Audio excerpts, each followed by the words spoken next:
How did it happen? The White Cold. You're familiar with the prophecy? Ciri tried to stop it.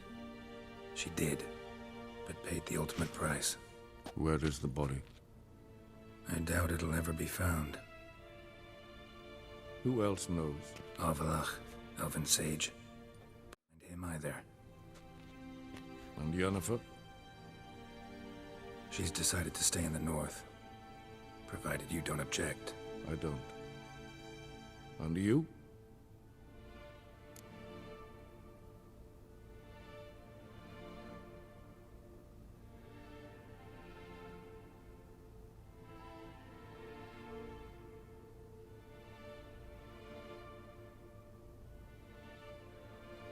Plenty of work for Witchers after a war.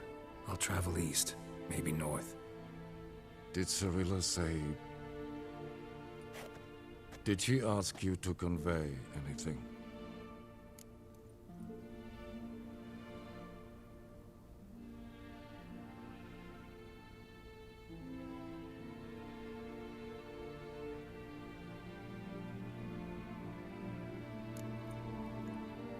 She regretted not getting a chance to say goodbye. Did she tell you this? Really? Didn't have to. She wanted to make peace. I know that. If there's nothing else... There is, but you may go. Witcher, I do not wish to see you ever again.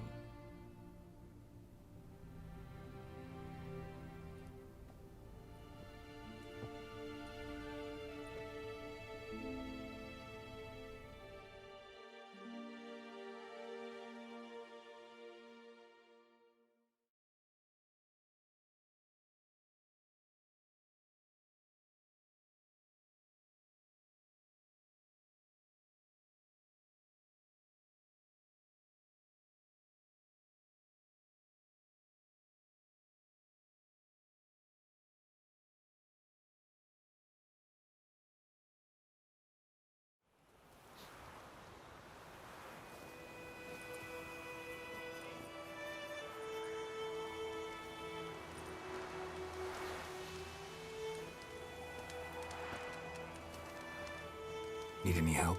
With a wagon? We'll manage, mate. We thank you for your concern. Aye. 'Cause you don't look like no wheelwright, that's sure. Change is coming. Well, that's the truth of it. The Nilfgaardians have fled, the Redanians have barely arrived, and bandits sense the void, practically feel they have free reign. Barely got away, then busted a wheel and watched our horses run off into the wood.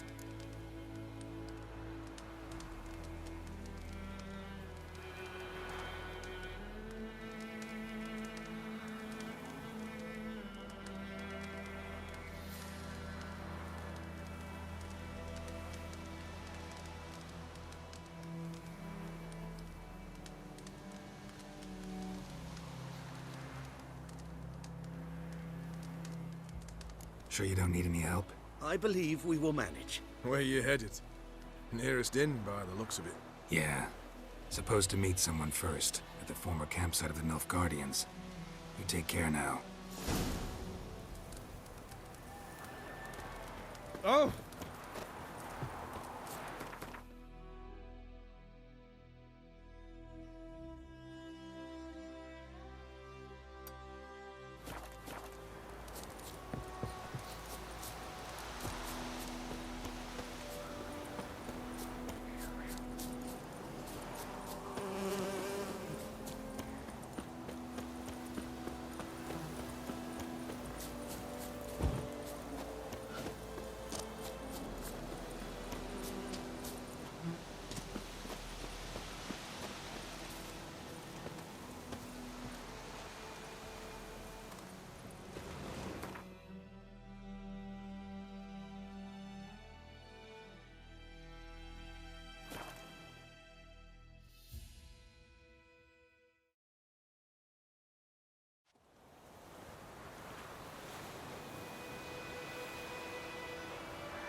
Master Ort.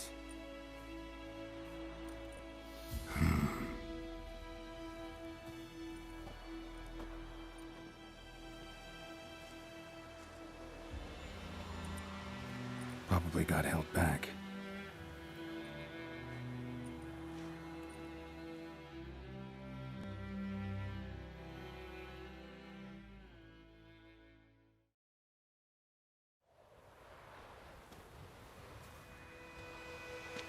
You're late. Soldiers, Blocking the roads, I know. No matter. You have it? as agreed. 38.5-inch blade. Weight just under 40 ounces. Silver-plated siderite steel core. Glyphs and runes both the length of the blade and on the hilt. Beautiful. Been in this trade for 3 decades. Only the best swordsman of the calling for my wares. When I say no Witcher has, or ever had, a better weapon, you ought to trust me. Reputation precedes you, Master Ort. I'd never doubt you. The inscription. Last.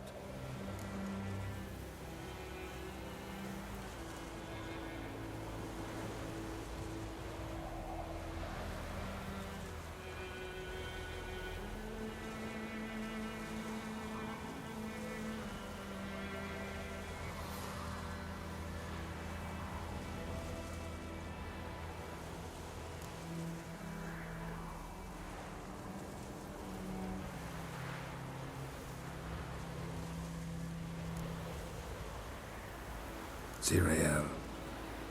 Swallow. Classic Elder Speech runes. No styling. Simple and precise. May I? It is yours. If you'd like to test it, had my lackeys put out a training dummy. Your payment. Gems only, as requested. If you've an eye out for work, heard of striggers prowling the Maribor forest. Thanks. Need to visit the tavern first, but after, who knows? Good luck on the path, Witcher.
Master Witcher, over here. Plenty of blades to draw.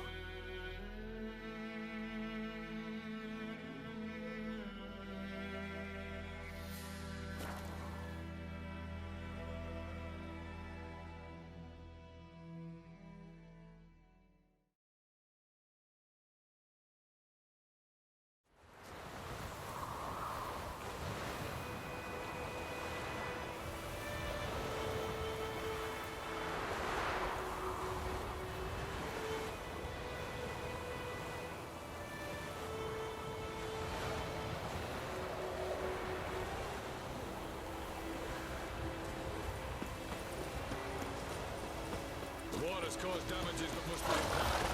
Taxes shall henceforth be doubled.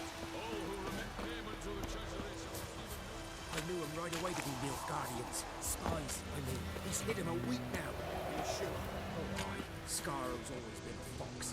Plowed up my furrow once, that thief. I'll show him to you. Show you his home. Come on.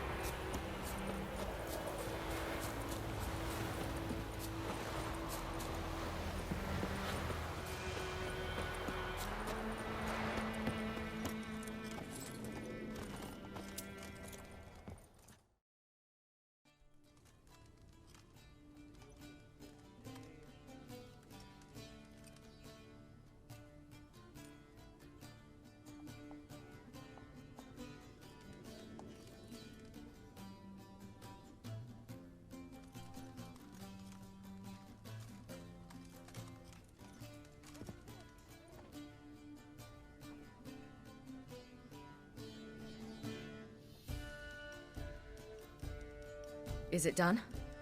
Yes. Did he believe you? I have no idea.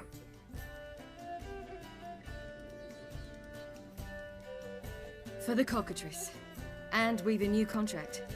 It won't pay much, but I think it worth the toil. You've been busy.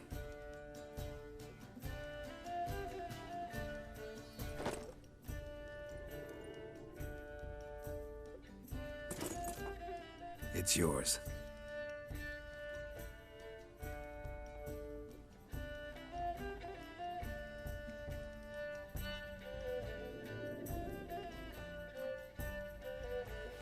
A witch's sword. Swallow. Ooh, beautiful. May I? Not here. You'll have ample opportunity soon enough, Witcher.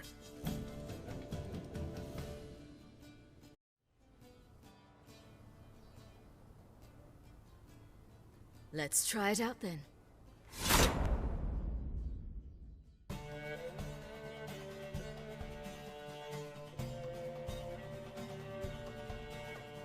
The Third Northern War was a clash between two great strategists, Radovid V, known as the Stern, and Emir var Emreis. Both seemed invincible, yet both were defeated.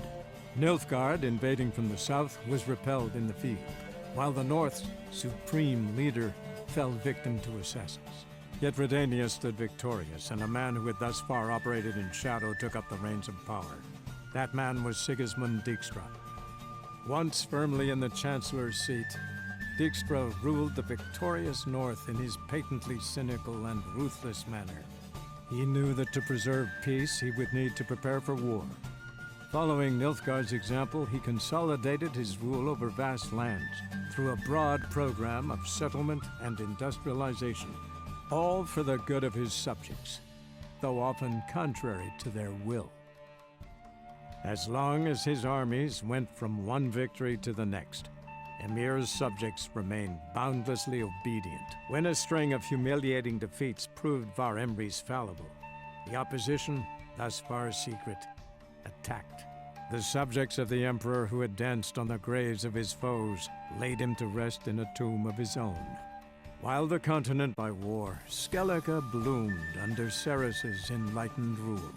Unlike those who had come before her, the young queen did not raid foreign shores, looking instead to her people, tending to her land.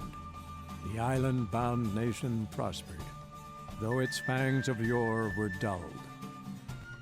Cirilla, Fiona, Ellen, Rhiannon, heir to Nilfgaard's throne, chose the life of a witcher on the path.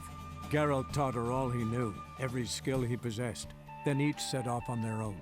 Soon word of the ashen-haired witcheress had spread throughout the north, from the Yaruga to the mountains of Kovir.